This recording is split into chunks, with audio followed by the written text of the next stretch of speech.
After the Soviet Union's dissolution in 1991, the successor states' bilateral relations have undergone periods of ties, tension, and outright hostility.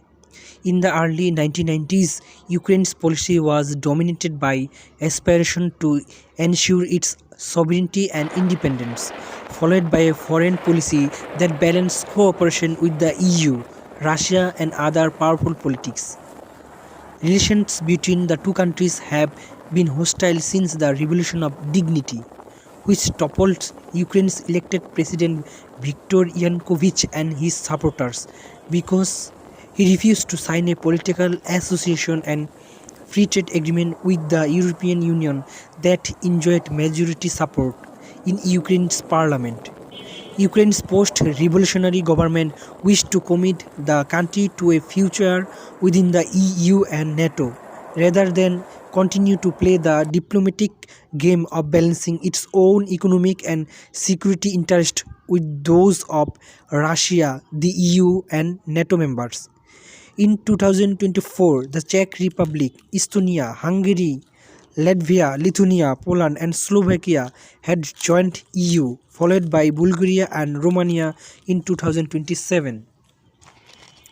The Russian government feared that Ukraine's membership of the EU and NATO would complete a western wall of allied countries by restricting Russia's access to the Black Sea. With South Korea and Japan being allied to the US, the Russian government was concerned that Russia was being reinforced by potentially hostile powers.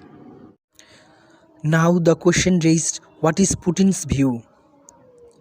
Putin views Ukraine as a part of Russia's sphere of influence, a territory rather than an independent state. This sense of ownership has driven the Kremlin to try to block Ukraine from joining the EU and NATO. In January 2021, Russia experienced one of its largest anti-government demonstrations in years. Tens of thousands of Russians protested in support of political opposition leader Alexei Navalny following his detention in Russia. Navalny had recently returned from Germany, where he was treated for being poisoned by Putin is also using Ukraine as a leverage for Western powers lifting their sanctions. Currently, the US has various political and financial sanctions in place against Russia, as well as potential allies and business partners to Russia. A Russian attack on Ukraine could prompt more diplomatic conversation that could lead to concession on these sanctions. The cost to Russia of attacking Ukraine would significantly outweigh the benefits. While a full-scale invasion of Ukraine is unlikely, Putin might renew fighting between the Ukrainian army and Russia, backed separatists in western Ukraine. And now the question raised, why the US want to get involved in this conflict?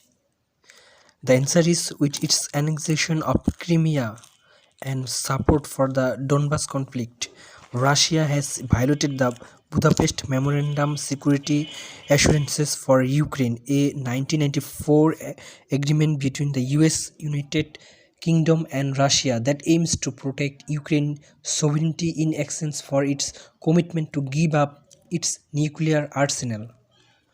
Putin's threats against Ukraine occur as he is moving Russian forces into Belarus, which also raises questions about the Kremlin's plans for invading other neighboring countries.